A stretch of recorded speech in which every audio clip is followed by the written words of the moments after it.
বাজারের মধ্যে হাঁটতেছি, চলতি পথে গাড়ি থামাইয়া মসজিদে নামাজ পড়তে যাই। ওযু করার সময় রাস্তার পাশে মসজিদের মধ্যে মুসল্লিরা ভিড় করে ওযু করে। ওযু করার সময় সিরিয়ালে দাঁড়াইতে হয়। একটু গায়ের সাথে ধাক্কা লাগছে, কাইমি আপনি দেখেন না আপনার চোখ নেই? আমার ধাক্কা দিয়ে সরাই সে ওযু বানাইল। ওযু টুযু বানাই এরপরে আমাকে বলল আপনি এবার বসে ওযু করেন, যান। একটু হালকা ধাক্কা লাগছে, ধমক দিল, এই মেয়ে আপনার চোখ নাই? এই লোকটা আমাকে চিনে নাই। যখনই দেখলো তার এই ধমক দেওয়া লোকটা বয়ানে বসে, তখন মাথা গরম হয়ে গেছে, হায় কি করলাম। এখন দৌড়াইয়া যাই, তাড়াতাড়ি একটু মাপ চাইয়া নেই, বুঝতে পারি নাই। এবার তার সামনে পরিচয় চলে আসলো। যেই লোকটা চিনে না সে ধমক দিল, যা চিনবে সে বলবে হুজুর তাড়াতাড়ি আপনি ওযু করেন, নিজে পানি মুছে দিবে, গামছা এনে দিবে। এটা কিসের কারণে হবে? বলে পরিচয়। পরিচয়ের দ্বারা মহব্বত বাড়ে না কমে? আসলে এত বয়ান, এত বয়ান, এত বয়ান, ফজরের নামাজের পরে বয়ান, জোহরের নামাজের পরে বয়ান। একজনে কয় হুজুর জোহরের পরে আমগো বুয়াপুর এলাকায় এসে বয়ান করে যাবেন হেলিকপ্টারে। আমি বললাম হেলিকপ্টারে বয়ান করতে যাব না, ঝামেলা। তারপর আমগো জোহরের পরে একটু সময় দেন, রাত্রে না পারলে জোহরের পরে দেন, দুপুর বেলা দেন, যেভাবে বলবেন ওইভাবে আমরা আনতে রাজি। এই যে এত কিছু করতেছি, এর সামনে ভেতরে কাজ করে শুধু মহব্বত। কি এই যে এতগুলো লোক এখানে আসছেন টাকার লোভে? ভাড়া দিয়ে আনছে? খাওন টাউন দিবে? বসার জায়গাও ভালো না। কোন বিয়ার অনুষ্ঠানে গিয়া যদি মাটির বয়ে পড়েন, জুতা পাশার তলে দিয়ে, তাহলে ওই বাড়ির বিয়ার উভয় কি হবে? মহব্বতের কারণে পায়ের জুতা হাতে উঠে যাবে, কথা ঠিক নেই? আর এখানে আপনারা আসছেন সেই সন্ধ্যাবেলা থেকে, বসার জায়গাও ভালো না, খানাও নাই, টাকাও নাই, দেয়ও নাই, আরো রাইখে দিছে। কি টাকা রাইখে দিছে? অনেকে পুরাটা দিয়ে দিছে, দরকার হেঁটে যাবো, দে মাদ্রাসায় সব দিয়ে যাবো। এরপরও কারো মনে কোনো কষ্ট আছে? যদি বলি ভাই কতক্ষণ থাকবেন, আল্লাহর বান্দারা বলবে যতক্ষণ রাখবেন ভাইজান আমরা ততক্ষণ থাকতে রাজি। এটা কিসের কারণে? এই মহব্বত কোথায় তৈরি হয়? চোখে না কপালে? অন্তরে। অন্তরে মহব্বত, এই অন্তর দেখা যায়নি। এই বুয়াপুরের মুসলমান বলো, অন্তর ধরা যায়নি। এই অন্তর কন্ট্রোল করেন কে? আল্লাহর নাম দেয় না? অন্তর কন্ট্রোল করেন কে? অন্তরের মধ্যে একের প্রতি অন্যের প্রতি ভালোবাসা তৈরি করেন কে? এখানে কোন বান্দার হাত আছে? এটার জন্য আলাদা একটা ইনজেকশন আছে? কোন ট্যাবলেট আছে যে মহব্বত বেড়ে যাবে, আমি ইনজেকশন দিলেই তুমি পাগল হয়ে যাবে? হ্যাঁ? তাহলে এই অন্তরের মহব্বত বাড়ায় কমায় কে? তাহলে এতগুলো লোক আসছে দিনের মহব্বতে, হাফিজুর রহমানের প্যান্ডেলে এই মহব্বত মানুষের অন্তরে কে তৈরি করেছেন? তাহলে এখানে বাহাদুরি কি আমার করার কোন সুযোগ আছে?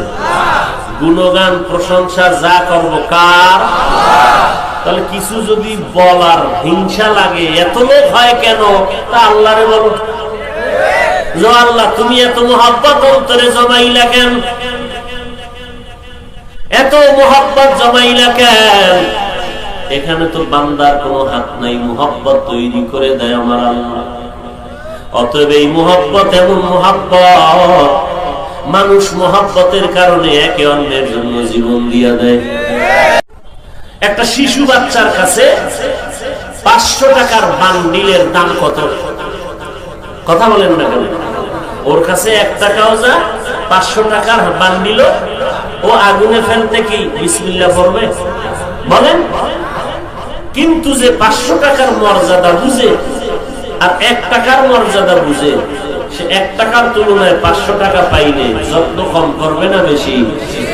যে যাকে চিনে না সে তাকে মানে না। আল্লাহ কয় যারা রবের সাথে মুলাকাত করার ইচ্ছা করে তাদের জন্য কথা, যারা রবের সাথে মুলাকাতের ইচ্ছা করে না তাদের জন্য কোনো কথা নেই। এখন রবের চিনি না, মুলাকাতের চিন্তা করি কখন? বাজারের মধ্যে হাঁটতেছি, চলতি পথে গাড়ি থামাইয়া মসজিদে নামাজ পড়তে যাই, ওযু করার সময় রাস্তার পাশে মসজিদের মধ্যে মুসল্লিরা ভিড় করে ওযু করে। ওযু করার সময় সিরিয়ালে দাঁড়াইতে হয়, একটু গায়ের সাথে ধাক্কা লাগছে, ভাইমি আপনি দেখেন না আপনার চোখ নাই? আমার ধাক্কা দিয়ে সরাই সে ওযু বানাইল। ওযু টুযু বানাই পরে আমাকে বলল আপনি এবার বসে ওযু করেন, যান। একটু হালকা ধাক্কা লাগছে, ধমক দিল, এই মেয়ে আপনার চোখ নাই? এই লোকটা আমাকে চিনে নাই।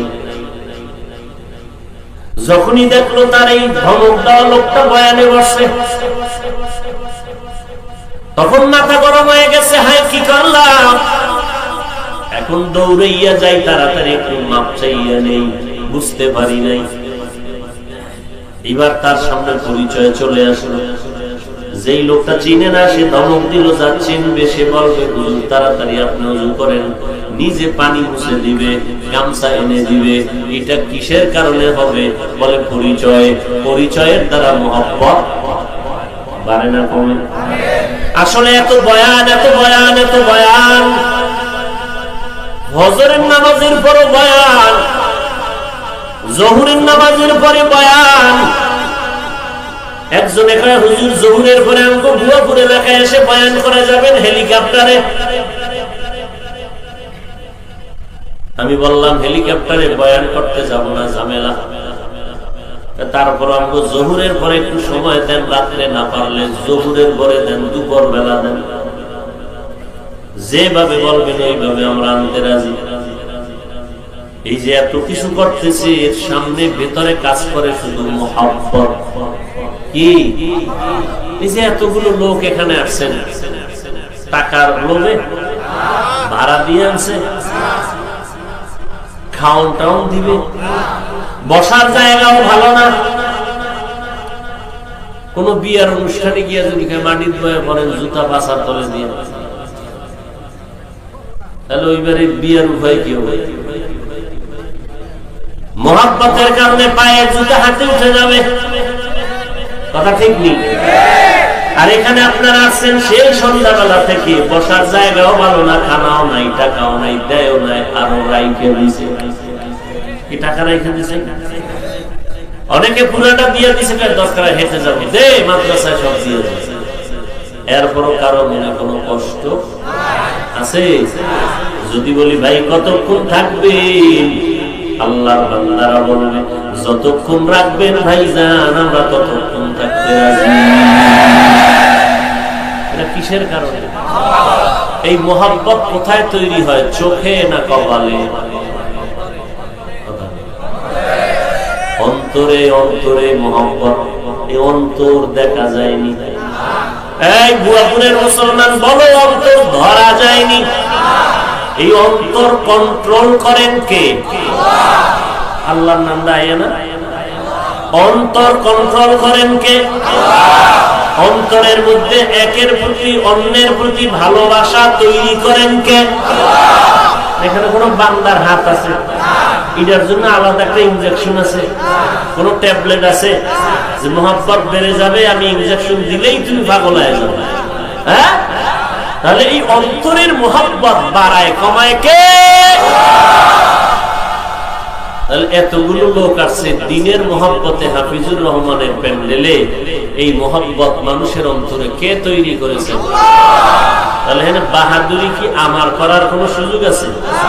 গুণগান প্রশংসা যা করবো কার? তাহলে কিছু যদি বলার হিংসা লাগে, এত লোক হয় কেন, তা আল্লাহরে বলো, আল্লাহ তুমি এত মোহাব্বত অন্তরে জমাইলা কেন, এত মোহাব্বত জমাইলা কেন?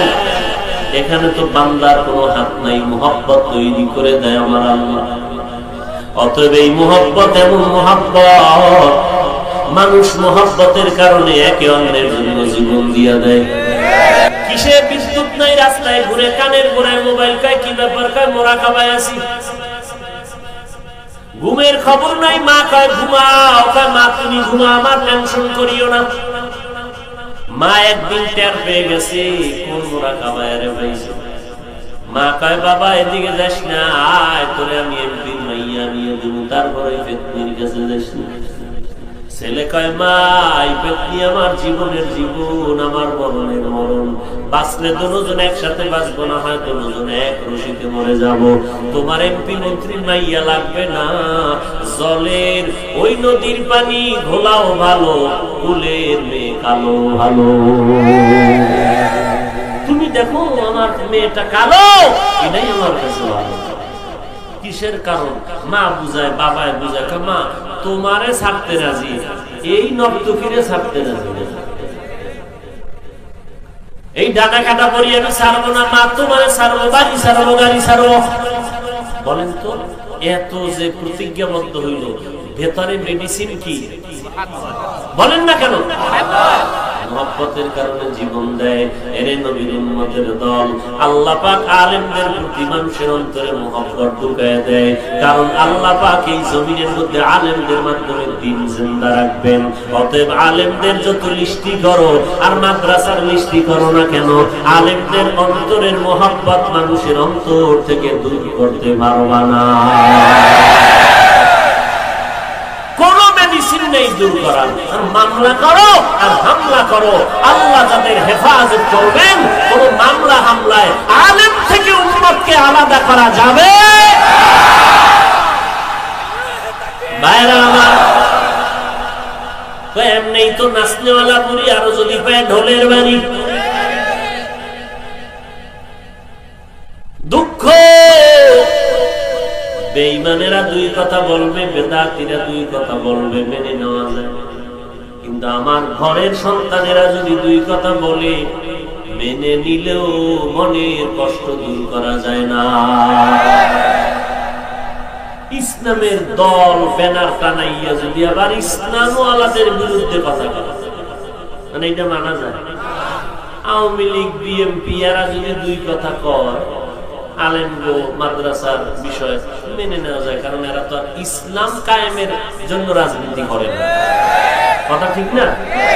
যেমন খালেদা জিয়াকে প্রশ্ন করা হয়েছিল, আপনি কাপড় টেনে একটু পর্দার দিকে নজর রাখেন। হ্যাঁ, একজন আলেম জিজ্ঞেস করেছিল, তো সে বলছে আমি করি ক্ষমতার রাজনীতি, আপনি করেন ধর্মের রাজনীতি, আপনারা করেন। একজন মাওলানা উল্লেখযোগ্য, তিনি প্রশ্ন করেছিলেন, বর্তমানে সে জেলখানার মেহমান, তিনি আবার বয়ানে বলেছিলেন, তাহলে আওয়ামী লীগ বলেন, বিএনপি বলেন, এরা কি ইসলামের ব্যানার টানাইয়া বলে যে আমরা ইসলাম কায়েম করব? বলেন, তারা দুই কথা বলবে, এটা মেনে নেওয়া, যদি বলে মেনে নেওয়া। কিন্তু যারা বলেন আমরা ইসলাম চাই, আপনারা যদি আবার চরমনের বিরুদ্ধে কথা বলেন, তখন মেনে নেওয়া যায়। আপনি বলেন আমরা ইসলাম চাই, আবার তাবলীগের বিরুদ্ধে ফেসবুক যদি গরম করেন, তা মেনে নেওয়া যায় না।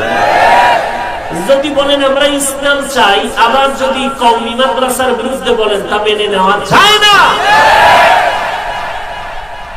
এরকম একদল ইসলামের ব্যানারওয়ালা আছে না নাই? আল্লাহ হেদায়েত দান করুন। ভাইরা আমার, এই রকম চতুর্মুখী ষড়যন্ত্র চলছে। বেঈমানরা তো চায় ইসলাম ধ্বংস হয়ে যাক, মুসলমানের আওয়াজ বন্ধ হয়ে যাক। আবার এদের সাথে ইসলামের ব্যানারওয়ালা মুনাফিকেরাও তাল মিলায়। আছে না নাই? আপনারা না ফেসবুক শরীফ দেখেন, ওর মধ্যে পাইতেছেন না বড় টাইটেল ওয়ালা, আমার মতো লঙ্গি ভরা মৌলবী না, বড় টাইটেল ওয়ালা আল্লামা, আমার নামে আল্লামা লেখা নিষেধ, কেউ লেখলো আমি ধমকাই। টাইটেল দিয়ে কি হবে বলে? গাছ তোমার নাম কি? তো বাস, এখানে টাইটেল লাগানোর দরকার নেই। এরকম টাইটেল ওয়ালা কি বলে, জুমার দিন জুমার নামাজের আগে কোনো সুন্নাত লাগবে না, আছে না নাই? বলে কি বলে না? আবার বলে বিতিরের নামাজ প্রতিদিন লাগবে না, আবার বলে কাজা নামাজ প্রতিদিন লাগবে না, কাজা নামাজ লাগে না। আমি বলি এরাই হলো ইসলামের ব্যানারওয়ালা বাতিল দল। এই ইসলামের ব্যানারওয়ালা বাতিল দলের লোকেরা তাবলীগের বিরুদ্ধে, চরমনের বিরুদ্ধে, উজানির বিরুদ্ধে, মাযহাবের বিরুদ্ধে, আবু হানিফার বিরুদ্ধে, দেওবন্দি কওমের বিরুদ্ধে কথা বলে। আমরা জবাব দিতে গেলে কামের বিরুদ্ধে হিংসা। তুমি গালি দাও তাতে হিংসা না। ওরে ভাই, হিংসা কারে কয়? হিংসার ডেফিনেশন বুঝো না রে বাবা।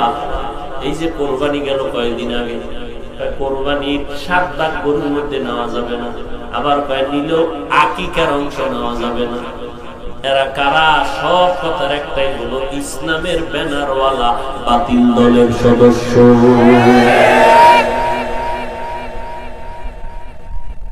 আল্লাহ হেদায়েত দান করুন। আর আস্তে করে বলেন, এই ঘুরে ফিরে এরাই হাফিজুর রহমানের বিরুদ্ধে ফেসবুক গরম, সিফা গল্লিতে দাঁড়ায় কয় হাফিজুর রহমানের ওয়াজ মাইনসে শুনেনি। আর একজন বিচক্ষণ কয় তুই কি মানুষ না অনুমান, মাইনসে শুনে না, তুই আইছো না। হাফিজুর রহমানের ওয়াজ মানুষ শুনে না, তো তুই আসো না, তুই মানুষ না অনুমান। এইভাবে চতুর্মুখী ষড়যন্ত্র। আসলে কি সমস্যা কি? আমরা ওয়াজে উঠলে মানুষের গালাগালি করি। আচ্ছা বলেন তো, এই যে এতক্ষণ বয়ান করতেছি, প্রায় 1 ঘন্টার উপরে না, বলেন তো কয়টা গালি দিছি? আচ্ছা 5 কুল্লি টুপি মাথায় দিয়ে চলতেছি, অন্য টুপিওয়ালারে গালি দিছি। কওমি মাদ্রাসায় লেখাপড়া করছি, এতক্ষণ বয়ানে আলিয়ার বিরুদ্ধে বলেছি, স্কুলের বিরুদ্ধে বলেছি। বলেন, আমরা নাভির নিচে হাত বেঁধে নামাজ পড়ি, যারা বুকে হাত বাঁধিয়ে নামাজ পড়ে তাদের বিরুদ্ধে কিছু বলছি? আমরা 20 রাকাত তারাবি পড়ি, যারা 8 রাকাত পড়েন কিছু বলেছি? হিংসা কি আমাদের মধ্যে? 2018 সালে পিরোজপুর গেছি ওয়াজ মাহফিলে, আল্লামা অলিপুরি সাহেব, আল্লামা মুফতি মিজান সাহেব সহ, হাটহাজারী হযরত সহ বড় বড় উলামায়ে কেরাম একসাথে গেছি ওয়াজ। সেখানে গিয়ে দেখি বিশাল মাদ্রাসার মাহফিল, নূরে মদিনা। মাহফিলে দাওয়াত দিলে তো যাবই, আমাদের কাজই তো মানুষকে বয়ান শোনানো। সুদের বিরুদ্ধে বয়ান করছি, কারণ সুদ মুক্ত সেই সংস্থা আল এহসান গ্রুপ। যখন দেখছি ভালো গুণগান গাইছি যে সুদের গুনাহ মায়ের সাথে জিনার সমান। কত সালে গেলাম? 18 সালে। বয়ান করে আসার 6 মাসের মধ্যে ঝামেলা শুরু হয়ে গেল এহসান নিয়ে, পুরা দেশ তোলপাড় 6 মাসের ভিতরে। 18 সালে গেলাম, এর মধ্যে 6 মাস। আর এই যে একটা বক্তব্য দিছি, হয়তো আবেগ নিয়ে 2 কথা বলতে গিয়ে একটু বেশি বলে ফেলেছি। যখনই অন্যায়ের তো পক্ষে কখনো আমরা সাপোর্ট দিতে, আপনি এখন ভালো ভালো অন্যায় করবেন, এখন আর কোনো ছাড় নাই। 18 সালে ওয়াজে গেলাম, 6 মাস পরে ঝামেলা শুরু হইল। এই ইসলামের ব্যানারওয়ালা বাতিল দলেরা ঘুরে ফিরে মামলা সাজাইলো গ্রাহকদেরকে টাকা দিয়া। কিভাবে? যারা মামলার বাদী। এবং ইতিহাস পড়ে দেখলাম মামলার বাদী এরা লেনদেন করছে হেসানে কত সালে? 2014, 15, 16, 17। আমি গেছি কবে? 18। মামলার বাদী যারা গ্রাহক এরা হইলো 18-র আগে। এরা লেখছে যে আলেমদের আমাকে আসামি বানায় দিচ্ছে। কেন? কোন না কোন একটা লাইনে সম্মান নষ্ট করা যায়, ইজ্জত নষ্ট করা যায়। কোন দিক থেকে যখন কৌশলে পারে না, তখন অপকৌশল শুরু করে। হেফাজতের মালিক কে? আল্লাহ। চিন্তা করেন। এইভাবে বিভিন্ন ভাবে কওমি মাদ্রাসা, তাবলীগ, চরমনাই, উজানি, দেওবন্দি এদের বিরোধিতা কেন? যারা করে সব ফিরা ফেসবুক তালাশ করেন, একটা দলের সদস্য ইসলামের ব্যানারওয়ালা বাতিল দল, আর কেউ না। এরাই ঘুরে ফিরে, এরাই চরমনের বিরুদ্ধে, এরাই তাবলীগের বিরুদ্ধে, এরাই কওমি মাদ্রাসার বিরুদ্ধে। আল্লাহ হেদায়েত দান করেন। আরো আস্তে করে বলেন। আমরা এর জবাব দেই, হেদায়েতের মালিক আল্লাহ। পারলে উপকার করব, না পারলে চুপ থাকবো, কারো ক্ষতি করা যাবে না, এটা মুমিনের কাজ হতে পারে না। আমার রব কেমন রব?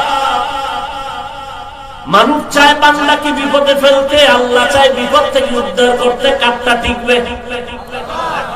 আল্লাহর বান্দি মহিলা বাচ্চা কাঁধে নিয়ে বাইতুল্লাহর চারপাশে ঘুরে, আর কি বলে মনে আসেনি? আল্লাহ তোমার ওয়াদা পূরণ করতে পারলাম নি, বলো লাভবাই কয় না, উল্টা কথা। এক বুজুর্গ মহিলা ঘুরতে ঘুরতে চিল্লাইয়া এক পাশে গিয়ে বসে। এবার বুজুর্গ, এই আল্লাহর বান্দি, তুমি লাভবাইকের আওয়াজ না দিয়া কি কও? কে তুমি? কোথায় তোমার বাড়ি? কই তোমার ঘর? কি তোমার পরিচয়? বলে আমার পরিচয় শুনে কি লাভ? আমি এক হতভাগানী মহিলা, আমি এক দুস্থ, আমি অসহায়, আমি বড় করুণাপূর্ণ অবস্থায় আছি, আমি হৃদয় আমার ভাঙ্গা চুরমার হয়ে আছে আমার। বলে কারণ তুমি বাচ্চা নিয়ে কাঁধে নিয়ে বাইতুল্লাহ তাওয়াফ করো, লাভবাইক না বলে কথা বলো কেন? বলে শুনবেন আমার সে বিশাল এক করুণ কাহিনী। বলে হ্যাঁ শুনবো। বলবো কি? আল্লাহর বান্দি কান্দেন আর বলেন, বুজুর্গ আল্লাহর ওলি, আমি একদিন চলতেছিলাম সফরে, নদীর পথে যাইতেছিলাম, স্টিমারে যাইতেছিলাম। আর স্টিমারে যাওয়ার পরে আমার বাচ্চা প্রসব হয়ে গেল স্টিমারের ভিতরে। এরপরে আল্লাহর কুদরতি খেলা, এবার স্টিমার ডুবে গেল তুফানের কারণে। আমি একা বাচ্চা নিয়ে বেঁচে রইলাম। একটা তক্তা আমার সামনে এসে গেল, আমি তক্তার উপরে ভাসতেছিলাম। স্টিমারের সব ধ্বংস হয়ে গেছে, আমি আর একটা বাচ্চা ছাড়া আর এই তক্তার উপরে কেউ নাই। বাঁচানের মালিককে আপনারা দেখছেন কয়েকদিন আগে মোমিনশাহী এলাকায় ট্রাক অ্যাক্সিডেন্টে পড়িয়া মাও মারা গেল, বাবাও মরে গেল। ওই সন্তানের একটা বোন, সেও নাকি মারা গেল। ওই বাচ্চা গর্ভে ছিল, বাচ্চা আল্লাহ বাঁচায় রাখছি। কাদের কুদরত দারি বর কামাল, আনতা রব্বি আনতা হাসবি যুল জালাল। বাঁচানের মালিক কে? আপনি চিন্তা করেন তো, বালিশে মাথা লাগায় যে মা মারা গেল, বাবাই মারা গেল, বোন মারা গেল, গর্ভের বাচ্চা বের হয়ে গেল ট্রাকের চাপায় পড়ে, আর সে বাচ্চাটা বেঁচে রইল। হালকা বাচ্চা একটু ধাক্কা পাইছে তো হাত ভেঙে গেছে। এই বাচ্চাটাকে নেওয়ার জন্য কত মানুষ পাগল হয়ে গেছে, হসপিটালে দৌড়াইছে, আমাকে দিয়ে দাও বাচ্চাটা। ফুটফুটে গোলাপের মতো, ফুটন্ত গোলাপ। হসপিটাল কর্তৃপক্ষ এখনো পর্যন্ত কারো হাতে দেয় নাই, বরং হসপিটালের দুগ্ধ পর্ষদ মহিলা আছে, এদের দুধ পান করাইয়া বাচ্চাটার এখনো বাঁচায় রাখতেছি। ওই আল্লাহরে চিন্তা না রে মুসলমান? যদি চিন্তা দলের জন্য, নেতার জন্য, ব্যক্তির জন্য জীবন দাও, আমার নবীর জন্য কেন জীবন দাও না? আমার নবীরে গালি দেওয়া হয়, আমার নবীর সুন্নাতকে জবাই করা হয়, আল্লাহর বিরুদ্ধে, কোরআনের বিরুদ্ধে কথা বলা হয়। যদি মোহাব্বত থাকতো, নবীর বিরুদ্ধে কোনো কথা মুসলমান মেনে নিতে পারত না। মেনে নিবে কন্যের কথা দূরের কথা, নিজেই তো নবীর সুন্নাত জবাই করে। আজকে ওয়াজ মাহফিলে বসছেন, ফজরের নামাজ যারা পড়েন নাই, আজকে যোহরের নামাজ যারা পড়েন নাই, আসরের নামাজ পড়েন নাই, মাগরিবের নামাজ পড়েন নাই, এই মাঠে এশার নামাজ হয়েছে, অনেকে রাস্তায় ঘুরছে, নামাজ পড়ে নাই। এরকম আশিকের রাসূল এখানে নাই? একক তো নামাজি বললো না, আসছে ওয়াজে, রাস্তায় ঘুরছে আর বিড়ি টানছে। এখানে এশার জামাত হইছে, জামাতে এরে নবীর উম্মত, বয়ানের আগেও বিড়ি, মোনাজাতের পরেও বিড়ি। আছেন এরকম আশেকরা? বয়ানে ঢুকছে বিড়ি নিয়ে, বের হইবে বিড়ি নিয়ে, বিড়ি টানতে টানতে বাড়ি যাবে। কি আমল! আর টুকটাক যে একটু বয়ান শুনে কলমে ঢুকাইবে, এ কপালটাও নাই। কেন? গজবের মোবাইলের ব্যস্ততায় হুজুর কি বয়ান করছে এটা ওদিকে খেয়াল নেওয়ার টাইম নেই। গজবের মোবাইলে গজবের চোখ দিয়ে তাকাইছে। কপালে হেদায়েত না থাকলে কার বয়ান? নবী 13 বছর বয়ান করলেন। আবু জাহাল কালেমা পড়ে না, হাতের মুষ্টিতে পাথর নিয়ে কয়, মুহাম্মদ যদি বলতে পারো আমার হাতে কি, তাহলে আমি এখনই তোমারে নবী মানবো। কালেমা পড়ে না। নবী কয়, আমি জানি না হাতের ভিতরে কি। এই হাতের ভিতরে কি আছে? আওয়াজ দে। সাথে সাথে পাথরগুলো কালেমায় শাহাদাত পড়া শুরু করলো। আবু জাহাল পাথর ফালায় কয়, মুহাম্মদ বড় জাদুকর। হেদায়েতের মালিক আল্লাহর বান্দি বলে, তক্তার উপরে আমি আর আমার বাচ্চা ছাড়া কেউ নাই, নদীর উপরে ভাসতেছি। হঠাৎ দেখতেছি অন্য দিক থেকে একটা যুবক আসতেছে আমার দিকে আগাইয়া, দূরের থেকে ইশারা করে বলে, আমি তোমাকে পাওয়ার জন্য আসতেছি। আমি বললাম, যুবক খবরদার আমার উপরে জুলুম করবা না, আমার চরিত্রের উপরে কলঙ্কের দাগ বসাবা না, এখান থেকে ভেগে যাও। জালেম যুবকটা মানলো না, লাফ দিয়া আমার তক্তার উপরে আসলো। আসিয়া এরপরে বলে, আমার আশা যদি পূরণ না করো বাচ্চাটা ফালায় দিব। আমার বাচ্চাটারে ধরিয়া নদীর মধ্যে ফালায় দিল। আমি চিৎকারের আওয়াজ, আমি আসমানের দিকে তাকায় কাঁদলাম, ও দয়ার মালিক, আমার বাচ্চাটাকে তুমি হেফাজত করো। আমি তোমার ঘর জিয়ারত করে করে বাচ্চা নিয়ে তোমার কাছে চোখের পানি ছেড়ে কাঁদবো, আর তোমার কাছে আমি চোখের পানি ছেড়ে দোয়া করবো, আল্লাহ গো তুমি কুদরতের দ্বারা আমার বাচ্চাটারে হেফাজত করো। ওই আল্লাহর বান্দি কয়, বুজুর্গ, যখন ওই জালেম যুবক আমার বাচ্চাটারে ফালাইয়া আমার শরীরের মধ্যে হাত বাড়াইতে শুরু করলো, আমি আল্লাহর কাছে কান্না করা মাত্র হঠাৎ করে দেখলাম সমুদ্রের একটা দানবের মতো প্রাণী উঠিয়া এই যুবকের আঘাত করিয়া আক্রমণ করিয়া যুবকটারে পানির তলে নিয়ে গেল।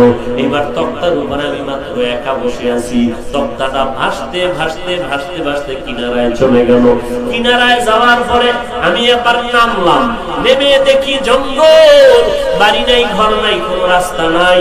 ওখানে আমি থাকলাম, গাছের পাতাগুলো খাইতে শুরু করলাম। এইভাবে মাত্র 3 দিন আমার থেকে অতিবাহিত হলো। দিনের বেলা সূর্যের আলোতে নজর করে দেখলাম সমুদ্রের মধ্যে একটা নৌকা যাইতেছে। আমি একটা উঁচু জায়গায় উঠিয়া আমার গায়ের কাপড়ের আঁচল দিয়ে ইশারা দিলাম, আসো তোমরা আমার কাছে আসো। আমি কোথায় যাব? মানুষ নাই, জঙ্গল, তোমরা যেহেতু একটু আমারে নিয়ে যাও, আমি একটা রাস্তা খুঁজে পাই। আমি কোথায় আসলাম?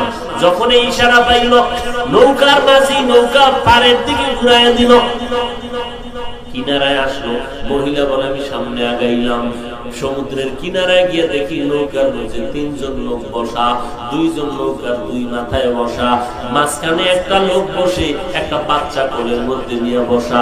আমি একটু নজর দিয়ে দেখি আমার সেই বাচ্চাটারে দেখা যায়। আমি বললাম, হে যুবক, আমার বাচ্চাটারে ফিরিয়ে দাও। বলে, এটা তোমার বাচ্চা। কেমনে বুঝলা? বলে, আমার কোনো প্রমাণ নাই, এটা তোমার না। জানো এটা আমার বাচ্চা। আমি স্টিমারে রওনা, বাচ্চা প্রসব হয়ে গেল, ওখানে দুর্ঘটনা হলো, আল্লাহ আমাকে বাঁচায় রাখলেন বাচ্চা সহ। জালেম আসিয়া আমার বাচ্চাটারে পানির মধ্যে ফেলে দিয়েছে। এরপরে আল্লাহ আমাকে এখানে ভাসাইয়া নিয়ে আসছে। এইবার যুবক ঠিকই বলছো, নেও তোমার বাচ্চাটা নেও। আমরা কেমনে পাইলাম তা জানোনি? না তো জানি না। আমরা নৌকা চালাইতেছিলাম সমুদ্রের মধ্যে, হঠাৎ একটা বড় প্রাণী উঠে আমাদেরকে মানুষের মুখের মতো কথার আওয়াজ শুনতেছি, ডাক দিয়া কয়, এই বাচ্চাটারে নিয়ে যাও, নিয়ে তারপরে কিনারায় দিয়া দাও। যদি না দাও তোদের নৌকা এখানে পানির মধ্যে আমি নিমজ্জিত করে দিব। এবার এই ভয় আমরা লাফ দিয়া বাচ্চাটারে কোলের মধ্যে নিলাম। আল্লাহ পাক যদি মোহাব্বত করে এইভাবেই বান্দা বান্দিকে হেফাজত করে। ও ও বুজুর্গ আল্লাহওয়ালা, আমার ওই বাচ্চাটা নিয়ে আমি এখানে চলে আসছি আল্লাহর ঘর জিয়ারতের জন্য। আর আল্লাহকে বলছি, আল্লাহ তোমার ওয়াদা আমি পূরণ করতে পারলাম নি, আমার বাচ্চাটারে তুমি বাঁচাইছো। আমি বাইতুল্লাহর গিলাফ ধরে তোমার দরবারে কান্না শুরু করলাম। এর এলাকার মা বোনেরা, ও বৃদ্ধ বাবাজিরা, ও যুবক ভাইয়েরা আমার, দুনিয়াতে কয়দিন আর বাঁচবেন? পায়ে ধরে ধরে ধরে ধরে বয়ান করি, যত বয়ান করি 12টা মাস, একটাই মাত্র মাকসাদ। আমি তো এই কথা বলি না চরমনায় না গেলে গুনাহ হবে, তাবলীগ না করলে গুনাহ হবে, এই কথা তো একবারও বলি না কওমি মাদ্রাসায় না পড়লে গুনাহ হবে, এই কথা তো একবারও বলি না। আপনি স্কুলে পড়েন আলহামদুলিল্লাহ, কলেজে পড়েন আলহামদুলিল্লাহ, চাকরি করেন, ব্যবসা করেন আলহামদুলিল্লাহ, যে যেই লাইনে আছেন ওই লাইনে থাকেন। আমার বয়ানের মাকসাদ দুই কথা, জীবনে যতদিন বাঁচবো গোলামি করব আল্লাহর, আদর্শ মানব মদিনার। আর এই গোলামি যারা করবে, মদিনার আদর্শ যারা মানবে, তারা আমাদের বন্ধু। এই আদর্শ তাবলীগওয়ালারা মানেনি, বলেন চরমনাইওয়ালারা মানে